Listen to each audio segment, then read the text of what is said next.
Nessa aula daqui a gente vai falar um pouco sobre dois princípios fundamentais, que nada mais são do que princípios, do que técnicas extremamente importantes, extremamente fundamentais para a gente resolver problemas de contagem. E o que são problemas de contagem?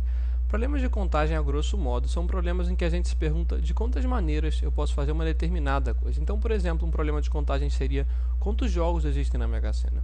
Um outro exemplo seria, imagina que o Mano Menezes, que no momento em que esse vídeo está sendo feito é o atual técnico da seleção, tem 23 jogadores à disposição dele. De quantas maneiras ele pode escalar um time de 11 jogadores?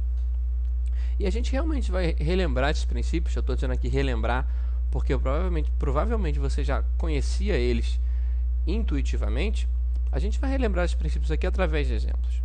Como primeiro exemplo, imagina que a Alice, que vai para uma festa de celebridades. Então a Alice vai para uma festa com o Bora, a Cleópatra, a Princesa Diana, o Einstein e o Freud. E ela abriu o armário dela, e vendo o armário dela, ela constatou que ela tinha o seguinte. Então no armário... Opa, é melhor eu ir um pouco mais para cá e tirar o negrito. Então no armário da Alice, ela constatou que em primeiro lugar ela tinha três vestidos que ela resolveu chamar de vestido A, vestido B e vestido C. E ela tinha dois sapatos que ela resolveu chamar de sapato 1 e sapato 2. Vendo o armário e sabendo que a Alice não liga se o vestido e o sapato não combinarem, a primeira pergunta que ela fez foi, então essa é a primeira pergunta da Alice, eu vou botar o A indicando que essa fala da Alice. A primeira pergunta que ela se fez foi de quantas maneiras eu posso me vestir. E aqui a gente está supondo, claro, que para se vestir a Alice vai usar exatamente um sapato e exatamente um vestido. Como não são muitas maneiras, você já deve ter visto que não são muitas maneiras, a gente pode enumerar todas elas, listar todas elas. E as maneiras são usar o sapato 1 e o vestido A, o sapato 1 e o vestido B, um C, o sapato 2 e o vestido A, o sapato 2 e o vestido B e o sapato 2 e o vestido C. O interessante de observar aqui é que, independente do sapato que a Alice escolheu, 1 ou 2, ela sempre tem 3 opções de vestidos. E de outra maneira, independente do vestido que ela escolheu, por exemplo, o vestido B, ela sempre tem 2 opções de sapato para pôr. Então, se a gente fosse escrever aqui, se a gente fosse dividir o processo da Alice se vestir em 2 etapas, a etapa 1 e a etapa 2, a gente veria que, bem, para realizar a etapa 1, que é, por exemplo, usar um vestido, ela teria 3 maneiras de fazer isso, usando cada um dos vestidos. Independente da escolha que ela fez na etapa 1, eu vou chamar isso aqui, bom, deixa isso assim mesmo. E independente da escolha que ela fez na etapa 1, ela vai ter então 2 escolhas para realizar a etapa 2, que é vestir um sapato. E o que o primeiro princípio da aula de hoje diz, o princípio multiplicativo, é que se a Alice tem 3 maneiras de fazer uma coisa, que é pôr um vestido, e 2 maneiras de fazer outra coisa, que é pôr um sapato, então ela tem 3 vezes 2 igual a 6 maneiras, de fazer as 2 coisas. E fazer as 2 coisas aqui é exatamente se vestir. A gente já vai voltar a esse problema daqui a pouco, mas imagina que a Alice, então, olhando o sapato dela, constatou outra coisa, que ela tinha sapato e vestido demais e que ela queria doar algum deles. Doar alguma peça, então, de roupa ou de sapato do armário dela. E a pergunta que ela se fez, essa mais fácil ainda, de novo um A para indicar que a Alice está falando alguma coisa, é de quantas maneiras eu posso escolher uma peça do meu armário, um item, uma peça do meu armário, um objeto do meu armário. E de novo, esse problema aqui não é muito difícil, a gente tem várias maneiras de fazer ele, e provavelmente você já fez ele de cabeça, mas sendo organizado a gente pode dividir esse problema da Alice em 2 casos. No caso em que ela escolhe um vestido, então ela pode escolher aqui um vestido, e no caso que ela escolhe o vestido, ela pode escolher o vestido A, o vestido B e o vestido C. E no caso em que ela também pode escolher um sapato, e no caso que ela escolhe um sapato, ela pode escolher o sapato 1 e o sapato 2. E o que o segundo princípio da aula de hoje diz, o princípio aditivo, é exatamente isso, que se a Alice tem 3 maneiras de escolher um vestido, de fazer uma coisa, e 2 maneiras de fazer outra coisa, que é escolher um sapato, então ela tem 3 mais 2 igual a 5 maneiras de fazer uma das 2 coisas. Deixa eu só um pouco mais para baixo daqui. Então, nota o seguinte, que não existe nada de particular em a gente ter falado sobre vestido e sobre sapatos, ou a gente ter falado sobre 3 vestidos e 2 sapatos. Por de outra forma, a gente pode generalizar essas nossas observações aqui, dos 2 princípios, para outros casos. O que eu estou querendo dizer é que, se a gente não quisesse falar em sapato, em vestido, ou nem em 3, em 2, a gente podia dizer que se eu tenho, para começar, A maneiras de fazer uma coisa, e eu tenho, além disso, B maneiras de fazer outra coisa. Pelo que a gente aprendeu no problema 1 aqui, pelo princípio multiplicativo, deixa eu só trocar de cor, o que o princípio multiplicativo diz, talvez dessa cor aqui, o que o princípio multiplicativo diz é que a gente tem, então, pelo princípio multiplicativo, a gente tem exatamente A vezes B maneiras de fazer uma das duas, de fazer as duas coisas.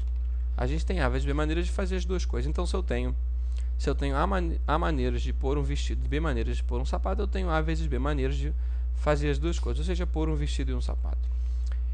E lendo de novo, se eu tenho A maneiras de fazer uma coisa e B maneiras de fazer outra, A e B, o que o princípio aditivo, o princípio do problema 2 diz, é que nesse caso você vai ter exatamente, então eu tenho, eu esqueci, deixa pra lá, então eu tenho A mais B maneiras de fazer, não as duas coisas, mas uma das duas coisas. Então, esse primeiro princípio aqui, a gente vai chamar de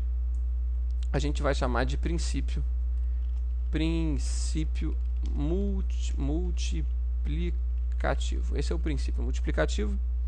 Eu preciso um pouco mais para o lado.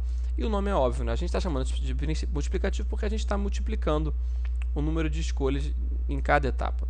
E esse segundo princípio aqui a gente vai chamar, como eu já adiantei, de princípio aditivo. E o nome também é óbvio, o nome é esse porque a gente está somando as escolhas que a gente tem em cada etapa, ou em cada caso, quer escolher um vestido ou escolher um sapato. E isso é quase tudo que a gente vai dizer sobre esses dois princípios. Você deve ter reparado que eles talvez não sejam novidades para você.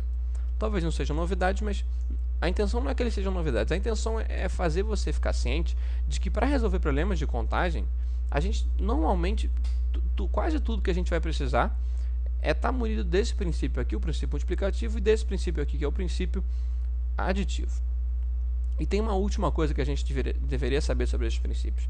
E a última coisa é, que também é intuitivo, imagina que a Alice viu no armário dela, além desses 3 vestidos e desses 2 sapatos, ela viu 2 laços. E ela resolveu chamar esses laços de laço asterístico e laço tracinho.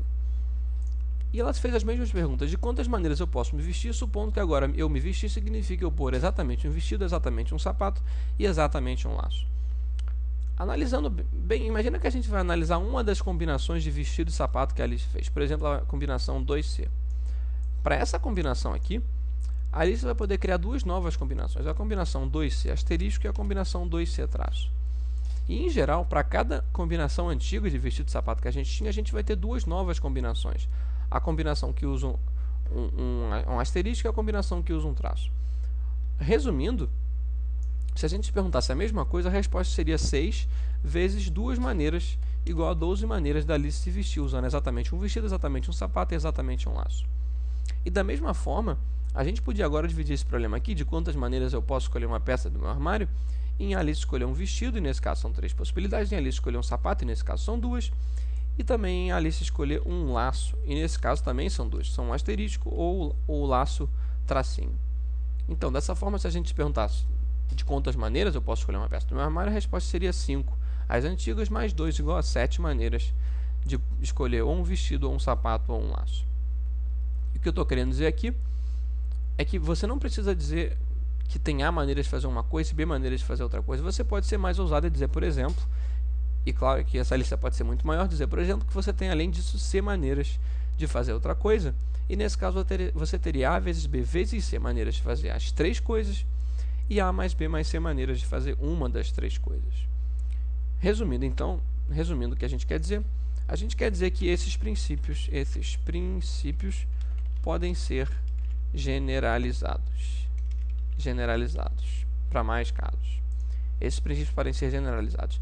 E só para provar o meu ponto aqui de que esses princípios, apesar de serem coisas óbvias, apesar de serem coisas muito fáceis, felizmente resolvem problemas não fáceis, eu vou resolver aqui um problema que eu espero que você não ache tão fácil assim. Então, olhando aqui para cima, olha aqui para o Freud, e ele vai ser o personagem do nosso novo problema. Imagina então que o Freud observou o seguinte: meu paciente sonha até 4 vezes numa noite, e em cada sonho os 4 temas possíveis são mãe, pai, gato e cachorro. Ou o paciente sonha na mãe, ou o paciente sonha no pai, ou o paciente sonha no gato, ou o paciente sonha no cachorro dele. E o que o Freud quer saber é de quantas maneiras meu paciente pode ter uma noite de sonhos. Só para ver se a gente realmente entendeu o que eu estou querendo dizer aqui, alguns exemplos de sonhos são. Então, alguns exemplos são, por exemplo, ter um sonho e, por exemplo, sonhar com a mãe dele. Eu vou usar o M, porque para indicar mãe, é a única palavra aqui que começa com M. Ou ele pode ter uma noite, sei lá, com 3 sonhos e sonhar no pai, na mãe e no gato. Uma outra noite de 3 sonhos pode ser sonhar no gato e no cachorro, com gato e com cachorro. E uma noite, de repente, de 4 sonhos pode ser sonhar com cachorro, com gato, com pai e com a mãe. A ordem aqui dos sonhos interessa pra gente. E a priori, primeiramente, talvez você olhe esse problema e não tenha muita noção do que você tem que fazer. Mas talvez a gente devesse começar analisando isso daqui até 4 vezes. O que significa até 4 vezes? Significa que o paciente, e aqui na verdade eu estou interpretando isso, tem 2 interpretações, significa que o paciente pode sonhar 1, 2, 3 ou 4 vezes numa noite. Você também podia dizer que o paciente podia sonhar nenhuma vez, mas aqui eu estou assumindo que ele vai sonhar pelo menos uma vez e até 4 vezes. Então, dividindo o nosso problema em casa, a gente pode dizer que o paciente pode sonhar, pode ter numa noite ou um sonho, ou 2 sonhos, ou 3 sonhos, ou 4 sonhos. E a gente agora, de repente, devia ver para cada opção quantas noites de sonho o paciente pode ter. Então, na primeira opção, na opção em que o paciente tem só um sonho, o nosso problema é meio fácil, né? O paciente pode sonhar ou com a mãe, ou com o pai, ou com o gato, ou com o cachorro. Então, no total, ele tem 4 sonhos. Agora, na segunda noite de sonho, então a gente está aqui, desculpa, na segunda noite de sonho não. Na noite em que o paciente tem 2 sonhos, a gente pode construir a noite de sonho dele em 2 etapas. Na primeira etapa, a gente quer botar o primeiro sonho, na segunda etapa a gente quer botar o segundo sonho.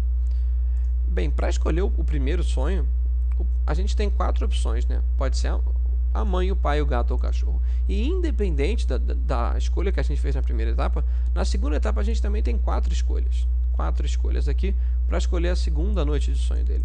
Eu vou chamar isso aqui de etapa A e isso aqui de etapa B. E agora, olhando para isso daqui, isso aqui tem muita cara do princípio multiplicativo aqui. Do princípio multiplicativo que a gente acabou de relembrar aqui em cima. Que diz que se eu tenho A maneiras de fazer uma coisa e B maneiras de fazer outra coisa, então eu tenho A vezes B maneiras de fazer as 2 coisas.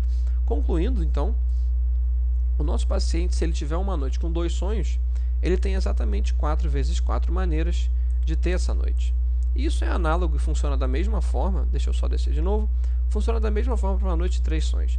O paciente vai ter 4 maneiras de ter o primeiro sonho, vezes 4 maneiras de ter o segundo, vezes 4 maneiras de ter o terceiro sonho. E para 4 sonhos a mesma coisa, né? O paciente vai ter, então, 4 maneiras de ter o primeiro, 4 maneiras de ter o segundo, 4 maneiras de ter o terceiro e 4 maneiras de ter o quarto sonho. E bem, e por que o problema está quase resolvido aqui? Porque o total de maneiras, talvez em amarelo, o total de maneiras vai ser